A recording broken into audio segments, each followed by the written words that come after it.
Where's the link? Welcome, everyone.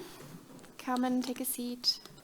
Today is the final day of this week that we spent together at the House of Beautiful Business. Cannot believe it. And as we're gearing up for tonight's grande finale, we thought we'd dedicate this session to the power of the people, the citizens, each one of us, depending on wherever you come from. Am I making this weird noise? It's my earring? Oh. No, I don't know. No problem. Asymmetry. And while the question of where are you from is kind of hard to answer, it becomes more harder to answer these days as we all are roaming around in different places. And we already touched on the topic of governance and state and also identity throughout the week. It becomes more apparent that we as humans want to belong to a certain type of community. And at the same time, technologies are one of the ways we can actually connect across countries and across other communities that are driven by a common mission. And most distinctively, this is also possible on a global scale, right? And there are platforms and tools out there that are providing access to opportunities and connections by that, and by that empowering a collective force for good. And Global Citizen is such a platform. If you've not heard of it before, then I'd suggest you check it out. And it's not only a platform, it's much more of movement, a social movement of engaged citizens who are driven by a vision of ending poverty by the end of 2030. And what are the opportunities of using these types of technologies as a lever for solving global challenges such as poverty, such as food security, and all of these other challenges that we face? And how can we learn from each other and grow with each other to actually co-create long-lasting change, and to find answers together today, but also to ask maybe the right questions in the future?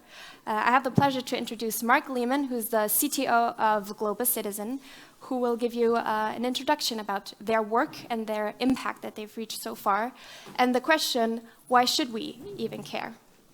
Mark. I suggest that you keep that until the end, just in case you decide to change your minds.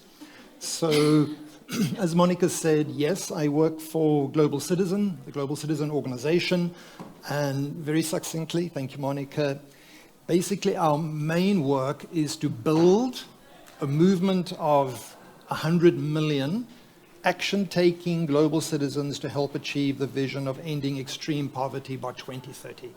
So obviously that is a tall order, and just in a nutshell, if you don't know about our platform as such, it basically is designed through content to incentivize persons to advocate for an issue, put pressure on the government to commit to helping in a certain situation, funds or other types of help, and then through advocacy hold those governments accountable for that money, just to make sure that it actually gets followed through. So there are a lot of things that can go wrong, obviously. Governments change, commitments change, people renege on those promises. How do we keep that impetus going, and how are we able to put pressure on governments and others to actually do this type of work? And then, of course, it's not just global poverty as such, let's say SDG 1, but it's also all the other factors that ladder up into and exacerbate global poverty. That can be something as large as gender equality. It can be sanitation issues. It can be food security. And it could be clean water. It could be neglected tropical diseases. But all these things have a focus from Global Citizen, and we work with these.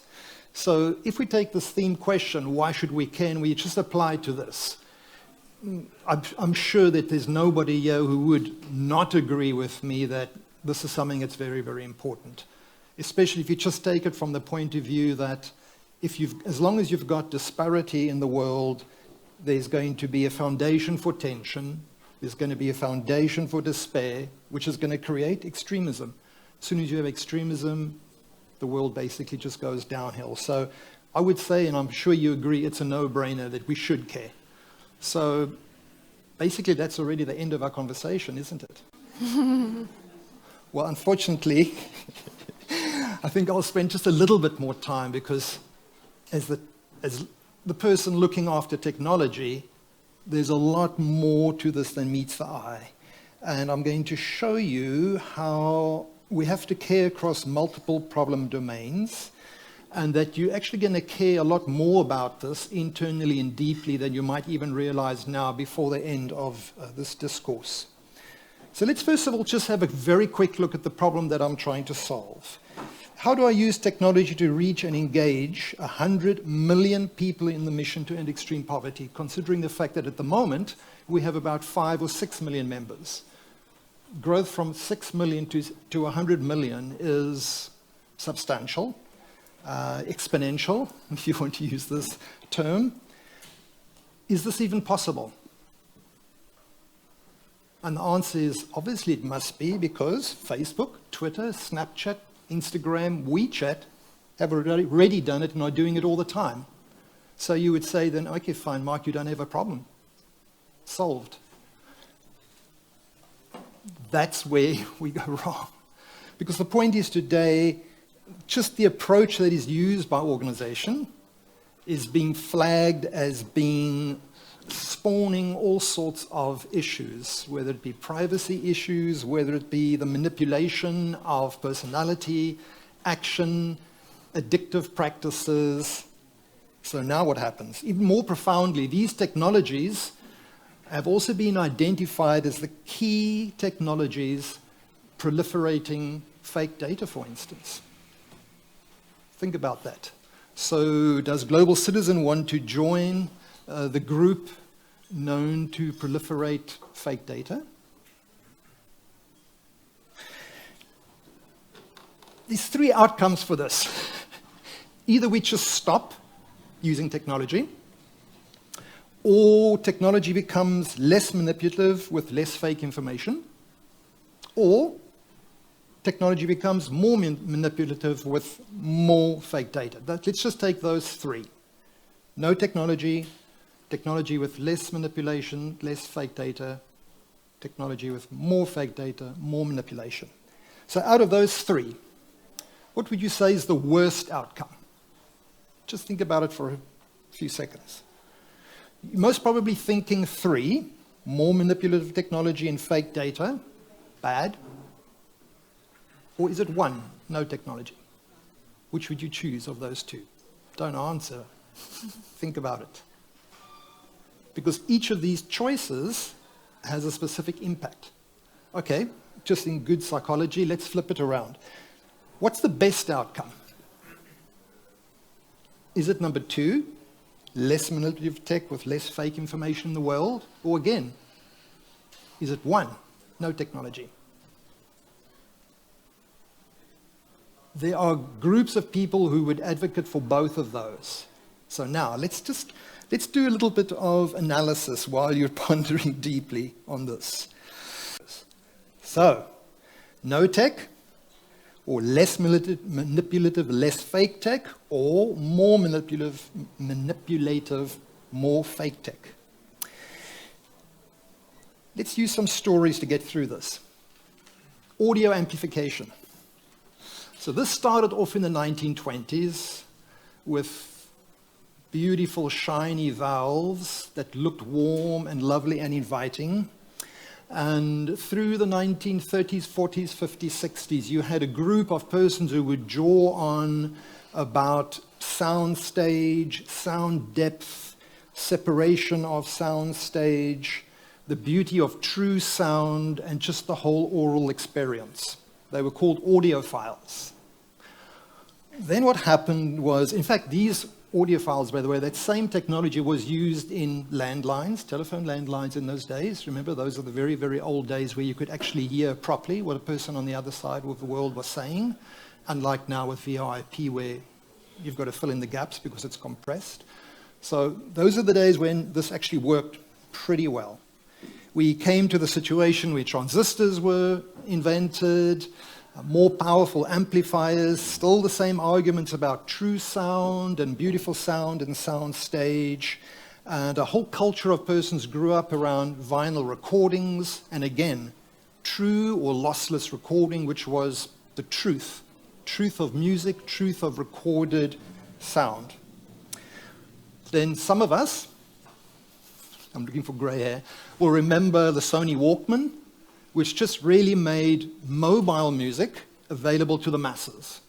Okay, little cassette tapes which degraded over time, hissed.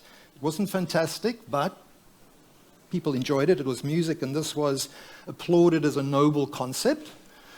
Then the CD came along, hugely compressed, but you could still hear something. So again, this was applauded as being wonderful. Then, of course, iPods, all the mobile parts, and nowadays, for instance, even on our mobile phone, all of us can listen to compressed music to our heart's content. In fact, by Q2 of 2017, 5 billion unique mobile subscribers were registered globally. 5 billion.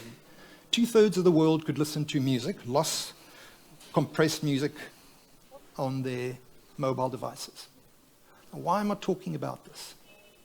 Well, if you ask all of these people, do you enjoy this music? What do they say? Yes. It's fake because it's compressed, it's lossy, but they enjoy it. But you enjoy it even though it's fake and lossy? Yes. Do you have a problem with the fact that it's fake music and lossy? No. So you have pretty much almost 5 billion people redefining the truth of what enjoyable music is. Think about that. This has actually gone even further. I want to talk a little bit about even live music now.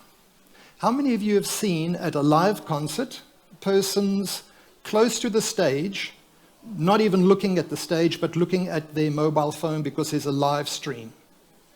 Exactly.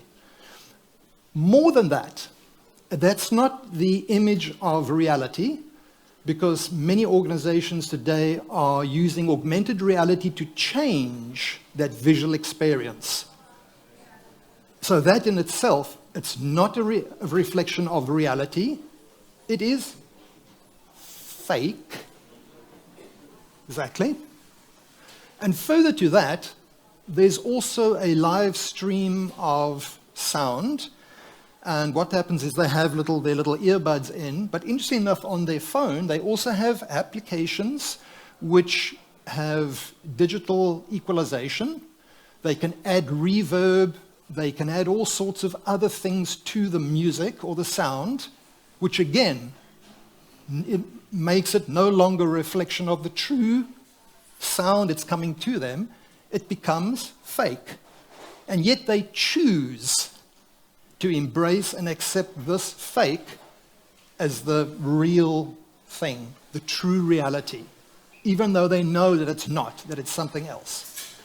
So I really want us to think deeply about this. Fast foods, for instance, have done exactly the same thing.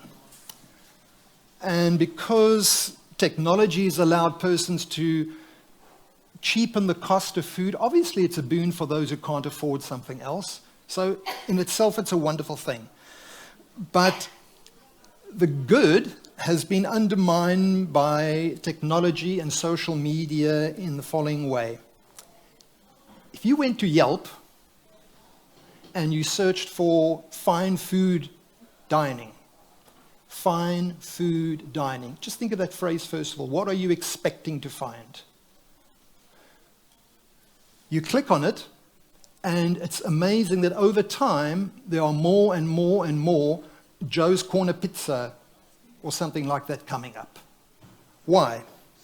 Is it wrong that somebody says that Joe's Corner Pizza is fine food dining? No, it's not wrong. Is it true or is it false? Again, that's not too much of an issue, but the real interesting point is that the definition of fine dining has been manipulated and changed. So what is truth? And is there truth? And should we even care? And why should we care? Let's take it another step. So due to earning disparities, can many people afford the boutique clothing brands, for instance, or handbags, or leather jackets, or coats, etc.? Most probably not. So I'm not going to name organizations. So let's just call them fast clothes organizations, like fast food, fast clothes. Cheap clothing that everybody can afford, the masses. So again, we would say this is a wonderful thing. These organizations that do this are seen as fighting elitism. They're seen as standing up for the disadvantaged and those who don't have. Isn't that wonderful? Yes? But let's look at this under the lens of clever marketing and social media. By attaching celebrity names to many of these brands, again, they are manipulating the truth by saying almost the fast clothes are in the same league as the boutique brands. In fact, some organizations just flat out go ahead and say, I can use that truth and create a knockoff brand at 1/1000th of the price and sell that. The interesting thing is that buyers know it's fake. They accept that it's fake. They don't care that it's fake. So brands and marks that had a value have now been redefined as having no value and being worthless. There are only a few persons who sort of see the value in it, but again, the majority of the world have redefined the truth of what is value and what is brand. Fake, and again, is the new truth. Last of all, it's not just the merits of making goods available to the masses at affordable prices, which is the concern over here. We realize that some of these things have to happen, but it's the manipulation of the concepts of value, which is the interesting part of this equation. And the concepts of what constitute value and values themselves are being discarded at an accelerating rate. So can we apply the acceptance of fake music, or fake food, or fake education, fake media, fake clothing? Can we associate this, for instance, with something else that could be fake that could harm humans? Is it the same thing? Most probably you're saying no. I want you to think further about this, and we're going to come back to this in a few minutes' time. Is fake food, fake clothing, fake sound, can one equate that with other fake data that is actually harming humans, physically, let's say? Let's just digress just a little bit. Is it just value and truth that are being redefined today?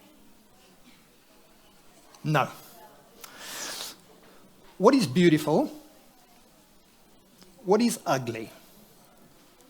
So one person's view of beauty is very likely can be another person's view of ugly, and vice versa. We've had some discussions on it, especially from some of the psychoanalysts who've been on some of the panels. And in this murky world, are there any standards? In fact, can standards even be possible? And interestingly enough, a lot of persons say no, which really means then that this whole part of humanity is ripe for manipulation again. You can use persons' views of what's ugly and beautiful to manipulate them because they will all think different things. So I want to take this to the unfortunate point that the stigma of bias can be associated with anybody who isn't agreeing with the current political truth, defined truth for any of these things. So if your area says this is beautiful and you say it's ugly, you will be stigmatized as being biased, and the other way around. In fact, and this is now starting to get into the really scary part, the foundational understanding of what is good and bad, right and wrong, beautiful and repugnant has been sidelined as biased. How many times have we used this word bias this week? Think of that statement couched in that term. Many in the world are living in societies where the foundational understanding of what is good and bad, right and wrong, beautiful and repugnant has been sidelined as bias. More scary, morals, virtue, and integrity have been sidelined as restrictive and a trampling of human rights. Think deeply about that. Morals, virtue, and integrity are sidelined as restrictive and a trampling of human rights. Now, because instant gratification is used as the excuse to substitute fake for truth, an entire generation is basically buying into it at the moment. And the amazing part of it is this, that the traits that were at one stage looked up to and admired are now ridiculed.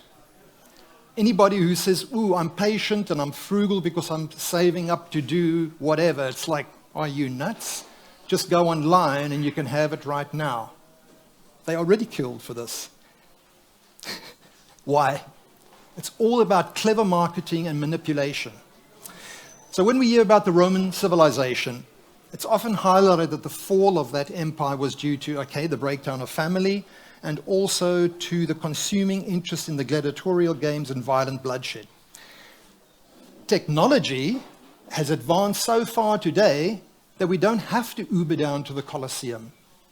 We literally can sit in our living room or on our mobile device, see a lot of blood. We can see two people basically just beating the living daylights out of each other in a ring, or over the last few years in a cage. How nice does that sound? So exciting. Sometimes with a horrific bodily harm, sometimes even with death as a result. Do you see where we're going with this? In the past, we were saying that the gladiatorial games were something repugnant. Exactly the same types of things are being enjoyed today by many, many, many, many people under a different guise, because clever marketing has manipulated people's minds to see this in a different light. It's like, oh, it's not really happening. So it's not the truth, it's something else. Do you see how clever this is? So, should we care? I want to go back to our question now. Can we apply the acceptance of fake music, fake eating experiences, fake clothing, to fake information that has the potential to harm humans? You might have been thinking no earlier on, but now do you see that the answer is yes, of course we can? Because if humans are happy to actually watch another human being harmed and hurt in real time, why on earth should they care about what some fake data will do? Like, really? It's not even as if it's doing it. It's like, maybe it'll do it. Do you see how we are being manipulated? Okay, so now that we're all in the pit of despair, how does this impact us? Well, how does it impact me? Should I care what technology Global Citizen is using to serve our content, to engage people? Should I be using some of the technology that's out there, which is doing a lot of this? Yes, I know that many people are being duped. And at the same time, I also know that most people who are being duped know they are being duped and prefer it that way and want it that way. But does that give me the right to dupe them even further? So my problem of growing the Global Citizen movement from 5 million to 100 million users is now taking on a whole new slant. Yes, I do have the application which There's some clicking, there's some swiping, there's gamification, there's geofencing, I'm pushing notifications, I'm doing database analytics so I can do recommendation, I'm doing all these things, but hopefully instead of the sort of creepy experience of like, how the heck do you know that I like this? Or who told you that I actually know this person? I didn't tell you, how did you find that out? Still inside myself, I'm thinking, if you want to email or tweet or message somebody, then you need to give me that information and I need to use it responsibly. So yes, I'm currently looking to even grow our user base more. I need to, because we need to really solve a gigantic problem. Global poverty is a huge problem. But I need to possibly use further pieces of technology, maybe voice technology, corporate social responsibility platforms, really looking into that because there you can grow the movement very fast. We had one organization in Europe sign up to use our platform as their corporate social responsibility platform, which is wonderful. So that, of course, also gives me, hopefully, some type of real growth. I'm looking into story techniques. I'm looking into immersive reality. I'm trying to get people to be involved. One thing I do realize, though, is that I can't solve my pressing problems without technology. So, when we ask ourselves the question now, why should I care? Do we see it in a different light than what we saw it at the beginning of this conversation? We mentioned how human attitudes and experience are being cheapened and commoditized, and that violence and all the things that go around it are just being accepted as reality and truth, and that people shouldn't worry about this, we shouldn't care. But really, should we care? We should care, absolutely. Humans, in fact, one of the definitions, or not definitions, but one of the things that I suspect we feel inside us as humans is the ability to feel compassion. And yes, mirror neuron theory tells us that we can actually use that compassion to do various things. And again, unfortunately, maybe manipulate people. Maybe we can use gradient descent learning. We can use all sorts of nice techniques, psychological techniques that people maybe don't have names for, but can be used to make people do and think things that they're not even aware of. Yes, we can do these things, but how do we answer to ourselves? Do we still have this something in ourselves more than conscience? Because some people's consciences allow them to do really grotesque and horrible things. So I've spent a lot of time talking to as many people as possible, and I know you might think, now this is creepy that I've been interviewing you during the course of this week. But this is a very special group of people because almost everybody has shown that they have a quality in them that wants to be compassionate and reach out. The point is that if the state of humanness is declining, then we need to transcend humanness. We need to transcend our humanness. If others don't mind being duped, we should mind, we should care.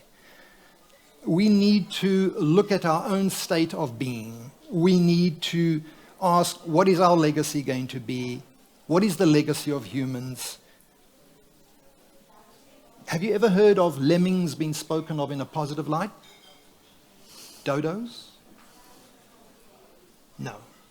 So the point is, we're in exactly the same situation, and if we just continue down this path, are we going to be any better than the lemmings and the dodos?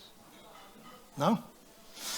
Again, too, we aren't trees falling in a forest, just to use that quotation, because we all heard each other. We either heard each other speak from a platform somewhere in this building, or we heard each other speak in conversation. Are we going to be compassionate enough to take those thoughts into our minds and our hearts and actually use them to develop our sense of compassion? Are we going to fight against poverty, hunger, lack of water, sanitation, all these issues which are affecting humankind? As global citizens, all of us hopefully, and as myself, for instance, a technology, I see the value of this. I've just got this one slide just to show the impact so far. This is pretty much the impact that Global Citizen has had just over the last few years. 20 million actions taken, which has released almost $38 billion in commitments, affecting the lives of, let's say, 2.25 billion people. That's a huge impact. We can't have that type of impact ourselves, let's say, just as humans, even as small companies. You need gigantic organizations, government-level organizations to make these types of changes. So showing compassion actually does do something. It really helps us. I don't want to end this off totally on a high note, because I want to give you some things to think about. So, just to wrap up, final food for contemplation. And don't beat me to death afterwards because you think I'm being too negative. So we touched a little bit on the philosophy of aesthetics earlier. And I want to ask if the foundational understanding of what constitutes beauty is being refined, manipulated, and changed, then what is beautiful business?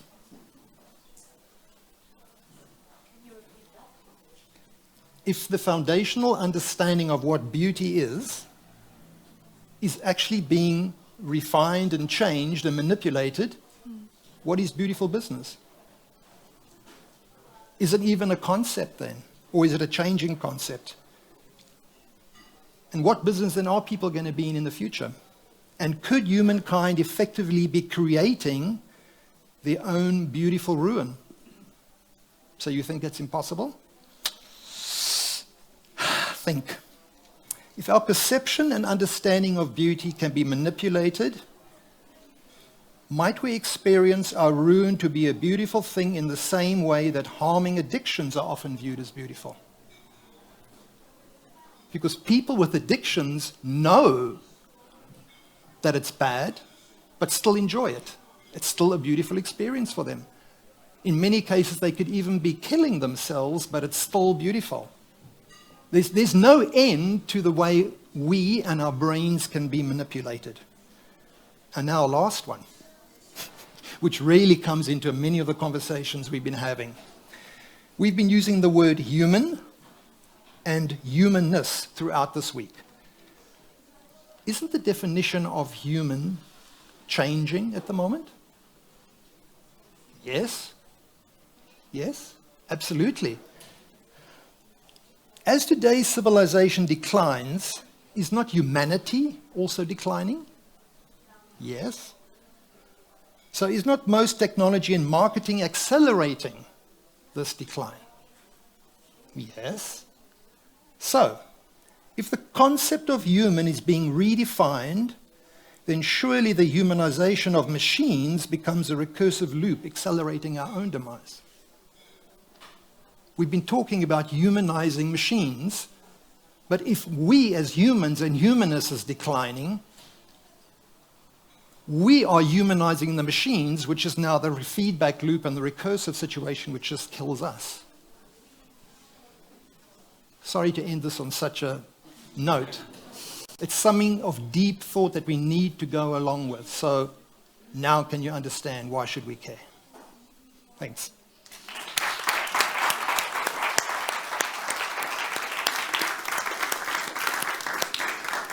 Thank you, Mark, for this very thought-provoking insight that you gave us. I certainly enjoyed it, not in a joyful sense, but it gave me a lot to think about, and I think you all probably feel that way. If you want to join me, I have obviously a lot of questions running around my mind, but I want to bring it back to your role and your maybe also personal perspective as you talked about beauty or beautiful business, ugly business, also the role of tech, the manipulative, it's a hard word, side, truth, what is even truth, what is fake, what is real, what feels real, what is unreal or virtual, is that even real? And in your role as a CTO of a Global Citizen, what do you think then is needed in order to build human tech or humane technology? What kind of a value system? You also talked about this. What kind of principles, guidelines? We also talked about regulations this week. what is really needed to build that, and how do you do that, or how are you trying to do that? Okay, so this is not an easy thing, but I think all of us have a truth system or a belief system in ourselves. So that's really what it boils down to. In each organization, you really have to engage persons who have a belief system that aligns with the organization goals. And the way your belief system aligns with organization goals pretty much means that you need goals and values, and these values then need to be human. So you can't have an organization, for instance, that's really trying to help humanity being run by an executive team, either one of which or more of which have goals and values which are contrary, because it's going to come out. It's going to come out in the product. It's going to manifest itself in some way. So that's why I'm hoping that's why we come to some place like this, because we're actually defining and growing our value systems, building up compassion. And if we have the compassion, that's what I look for. So for instance, even when I'm hiring, do I hire, for instance, persons with an amazing technical background?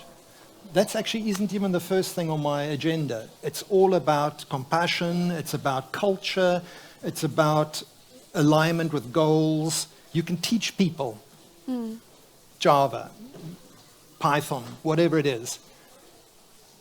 It's almost impossible to teach people culture and values. And what do you mean by saying culture? A culture, for instance, let's just talk about, for instance, global citizen. So, and we can talk maybe about what is a global citizen. So if you, for instance, just looked on Google, for instance, it's going to talk about it from the abstract point of view, viewing yourself as a inhabitant of the world, the globe, no specific country, passportless, etc. The world is your passport. Yes, that's all very good and well, but you can have persons, for instance, who have that world passport, excuse me, and all they use it for is to have fun. Oh yes, I'm a good person, but do I care about others? No. Am I actually doing something about it? No. I'm not doing something about it. I'm not being evil or bad. I'm just not doing anything positive. You see, there's many ways of doing this. So the culture part of it really comes now further, where you might have good intentions, but you act on those intentions and you propagate it, and it actually becomes part of your life. You can actually see it in a person when they're trying to help others, instead of just like, no, I'm good. And if we bring this whole topic a bit on a global scale, as in looking at Silicon Valley, for example, but then also, and we haven't really talked about it, but the Chinese digital economy, I have to bring this up. Well, WeChat is like the most yeah, amazing. like Shenzhen, Exactly. it's crazy, like the new, maybe, hopefully not the new Silicon Valley in the same way. But if we look at these emerging economies and their technological development, how can initiatives like Global Citizen, but also initiatives like Time Well Spent, and I know you're also part of the CTOs for Good initiatives, how could these initiatives help build a different development in those emerging places? Oof, okay, that's a great question. So I can only work directly with countries, governments, organizations which allow me to. So, for instance, the whole emerging economy in some parts of the world, they might still be inward looking and looking for help, but maybe we can't work with them. So I need to give you most probably some very easy ones that we can all walk away with, because the point is, as persons who live in the West, and I'm just going to use the West in its very loosest of terms, have a certain set of values. And unfortunately, the West often feels that our set of values is the right set of values. Unfortunately, but yet. And I think as we mature as adults and as individuals, we are also going to have to come to the point where we have to question everything that we accept as just truth. Even if it's truth for ourselves, that doesn't make it the truth. And with marketing, as we've already showed time and time again today, we could be manipulated to pretty much think anything. If you are not being politically correct in this room or another room, even if somebody might not say something, you will be viewed as biased.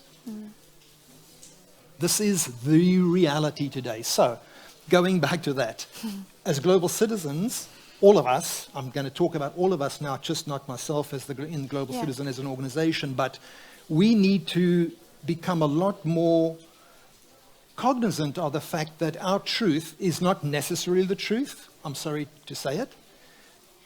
And we have to go even a step further where we have to start developing our minds and our hearts that we don't automatically prickle when somebody says something which really is like, no, I do not believe that. And you also talked about before, you compared this addiction or addictive behavior of, well, I'm just going to say myself, for example, being addicted to a lot of platforms, and like honestly, I the first and the last thing I do is somehow interact with my phone, and I think some of you might relate to that, and it really has that addictive feeling of going, like exponentially almost. And that also made me think about, well, exponential technologies, exponential growth, exponential this understanding of our economy going always, up and up.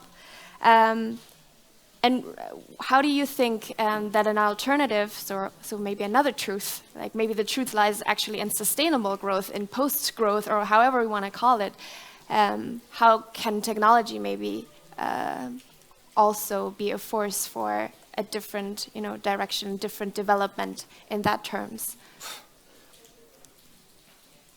Or can it be? Or is something else needed? So, I think it really comes down to what we feel is the metric for success. Yeah. Can you see a world at the moment? Can any of us see a world where the interaction, for instance, with our mobile device can we see the metric for success not being looking at it? That's impossible, because then there would, if there's not a metric, if in other words, if the answer to that question is no, then we're not using it, which means that theoretically that then there isn't a product, which means there isn't anything. So unfortunately, the answer has to be yes, which means that if the answer is yes, then the whole addictive behavior has to continue. Do you see where this is going?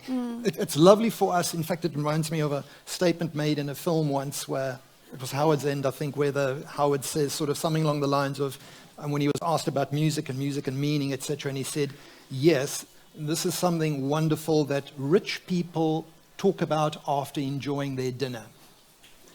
And a lot of these conversations and questions we can ask ourselves almost come into the realm of a lovely, intellectually stimulating conversation. Because the point is, there is no answer. It can only be yes. And if the answer is yes, number one, why are we even talking about it then? It's like, are you going to breathe within the next 1 minute? Are we going to have an intellectual conversation about that? Well, I hope not, because the thing is, if you all hold your breath, pretty much I've got nobody to talk to. So the thing is, we sometimes waste so much energy on these sort of like conversations, which actually have to go in a specific direction and get somewhere.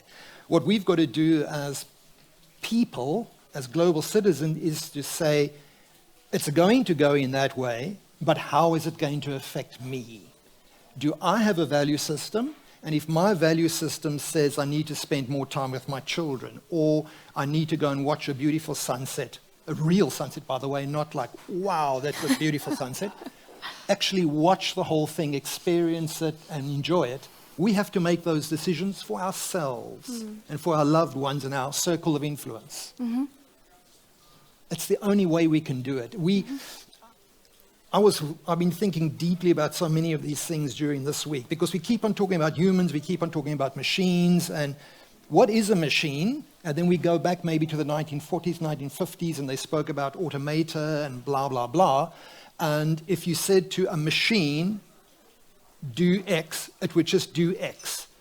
And so for me, the whole thing becomes machines are rote. They all act in the same way. So now if you look at everybody in a room, go to a conference, look at everybody in a room, they say, okay, fine, everybody, great seeing you all, the session has ended. Everybody stands up, and they go, dunk. If you looked at 100,000 people in an audience, and they all went, thank you, is there any difference between that and automata? Mm. So humans are actually becoming the machines. Mm. We are being mechanized. Machines aren't being humanized. Humans are being mechanized. That's the exact way I felt. That just brings me to the future of work and workforce again. That's exactly what I thought when I first had my first internship experience in a large corporation. I was like, does anyone even ask why you're actually doing this? For what reason? Like this, not only this task, but why are you even working for this company? Where is this company going? And like, why?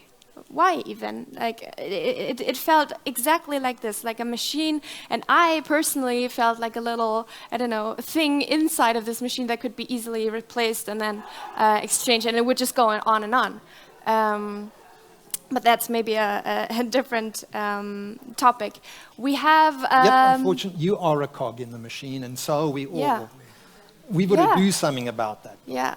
That's why this is such a great venue to actually start getting some eyes and some minds thinking laterally on this. Mm. Instead of just being part of the machine, we have to basically rage against the machine. Exactly.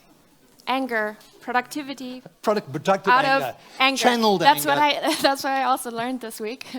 And you just talked about this responsibility of ourselves, right, as an individual, and bringing that back to Global Citizen's mission of ending global extreme poverty. And this is one like large, if not the most essential goal. But we also have like the other SDGs, right? What do you think is needed to really achieve these goals? I mean, there are a lot of initiatives. There are corporate social responsibility initiatives. Before the SDGs, we had the Millennium Goals, I think. We didn't really come near to that, solving that. Now we have the SDGs, and it's great, and everyone is, you know, putting them on their websites. But what kind of stakeholders are needed, what kind of resources are needed, what kind of platforms are maybe needed to actually try to achieve them for real? That is, I really, really, really like that question, because the thing is, if for argument's sake, let's say, so it needs basically close to $32 billion per year until 2030 to really bring everybody out of extreme poverty.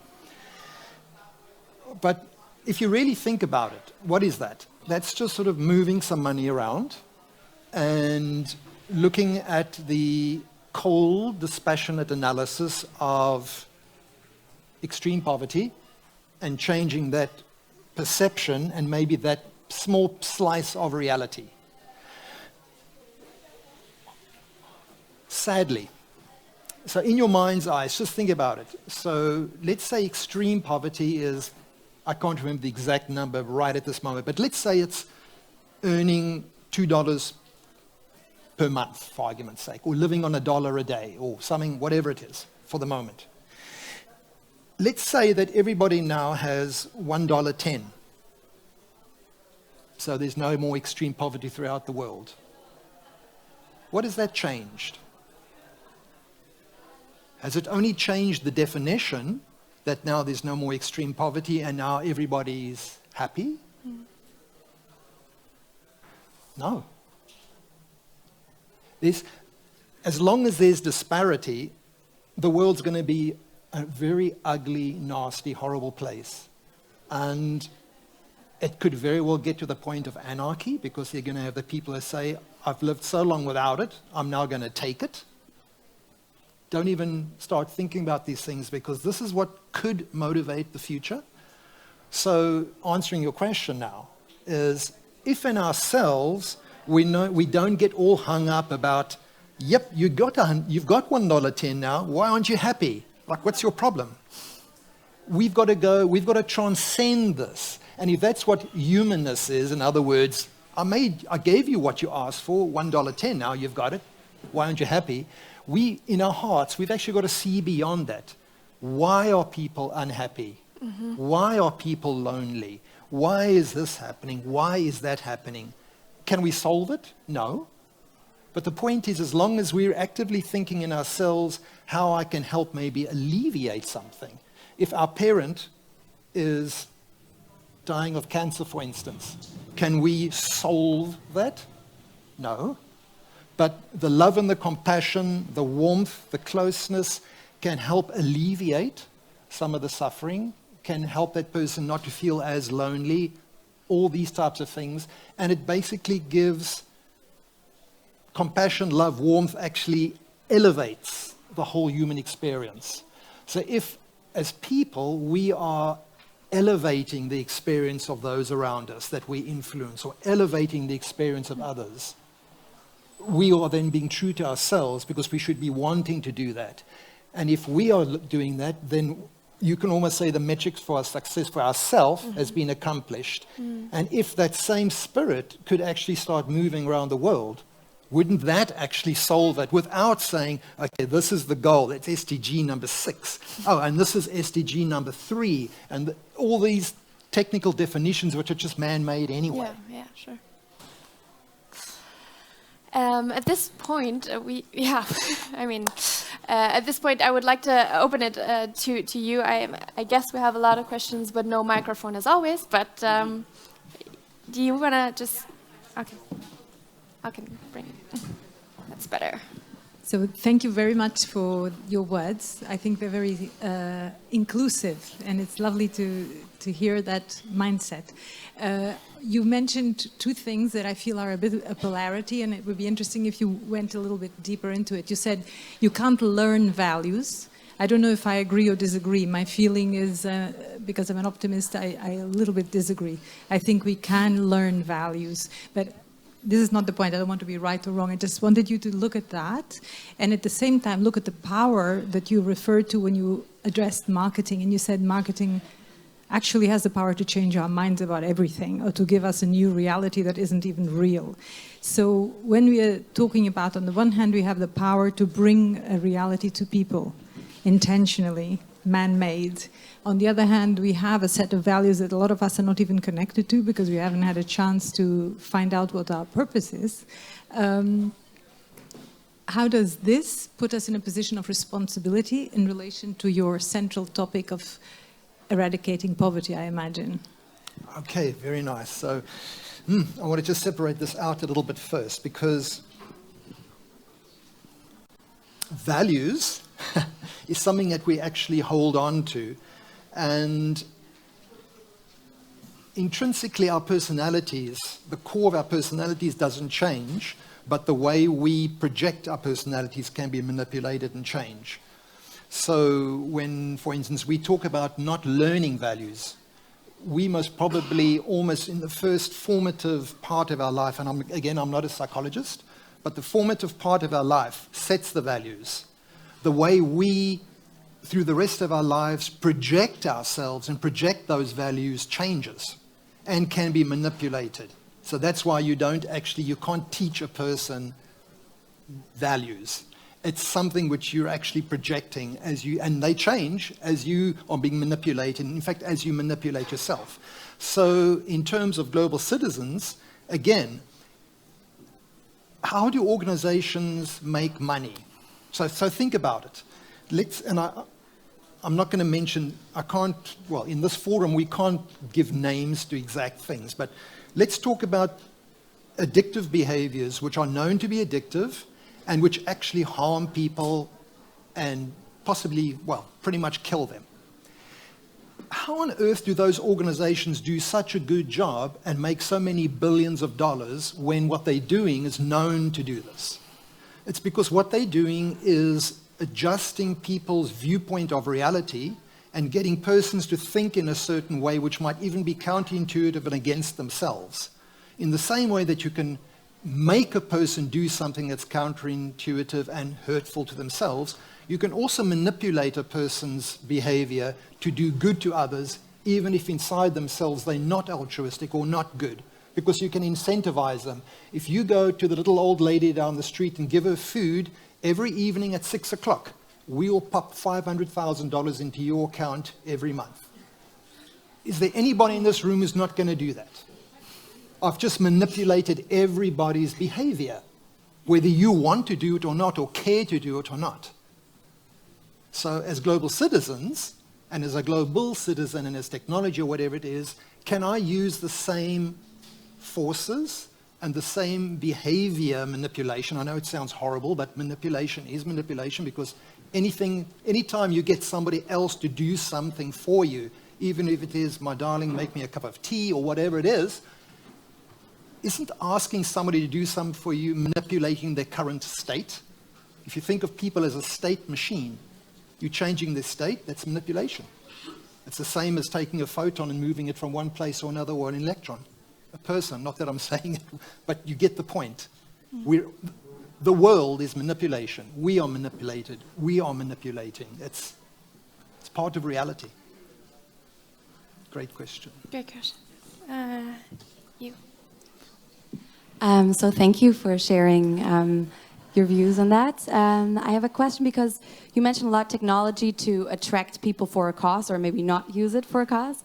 But how can technology be used in the way that you measure what you actually do? You referred to like inputs, so the activities, the amount of money, and the lives that were touched. And these are inputs and outputs, but how is the outcome? And how could maybe technology help to find interventions that don't create dependency on, giving donations? Because, having numbers, that's one thing, but really changing outcomes, that's probably another thing. So there's a very easy answer to your question, and of course there's also a very hard answer. The easy answer, obviously, is the way that all organizations do it. We're interacting through a device or an application. You can measure everything. And we had some sessions where literally now they can either look at the dilation of your eye pupil, and they will immediately know, like, yes, you are blah, blah, blah, blah, blah, blah, and pretty much you don't even know that about yourself, and they already know. Or we can count clicks or swipes, or how long did you actually stay on this page? Where were you? The sky's the limit. So, yes. If you want to, you can measure pretty much everything about the person. And the phones don't have it yet, but literally holding in your hand, and if it had this is, all of you have signed an NDA, good. Think about, for instance, a sensor in the back of the machine, for instance, which could register your heartbeat, for instance. How's that for emotional feedback loop while you're actually reading content or looking somewhere? The sky's the limit, so that's the easy answer to it. The difficult answer is, how do we go beyond technology to do these things, but reach into people's hearts? Because again, are we measuring what people are doing and saying, if your heart's not involved, we're not successful or not? And unfortunately, this is the thing I've struggled with the most probably most of my life, and especially over the last few years that I've been at Global Citizen, is in the end, does it make a difference if you do care or not, as long as you do what I need you to do? If a government gives $100 billion to an organization to help the Yazidi woman, but they actually really don't care about women or the Yazidi woman, but because it's going to make them really, really look good. Must I be concerned with the fact that, well, they gave the money, but they don't care about women, so it's not a success? No. So as soon as we start getting that mindset, now we start realizing that, unfortunately, altruism doesn't have to come into it. It's the result. And so setting the success metrics right up at the front, I know it's cold and heartless, but each of us, even in our own lives, do I really want to get up today? No, I'm tired, I'd love just to sleep in, but I have to. Yeah. Is it a success metric because I'm unhappy? No, I've got to get stuff done. We're constantly doing the same thing within ourselves, so it's, yeah, we most of us just go and crawl into our bed now and just think about these things because it's mind-boggling. I'm looking forward to that, crawling into my bed at some point. Yeah, last question. Thanks, that was great. You also put a lot out there, so I'm getting a little bit of a fire hose effect, and I'm trying to make sense of everything on the fly. Convoluted mind, unfortunately. So. Well, mine too, so it's not a, you know. But the example that you just gave, for whatever reason, really rang my bell. This idea that, does it matter if a person cares? And it depends on really what the broadest possible set of goals is. Because it's inefficient, I think, for you to keep paying me 500 grand to keep giving this lady bread. After a while, it would be nice, wouldn't it, to wean yourself off of my behavior so that I develop more autonomy, more advocacy for the cause, more ownership of it. And pretty soon, you're paying me nothing. In fact, shit, I'm paying you $500,000 so that I can give this lady bread every day at 6 o'clock. That would be the ideal. Mm-hmm. So in that case, you know, I think in some ways, part of the reason that one just gave me such a jolt is it reminded me of some of my client interactions, where they do just focus on the metric that had been assigned, get the thing done, just get it done. Like, I've been handed a list of success criteria, and if I meet it, then I have done a good job. And we're not thinking, as you say, laterally.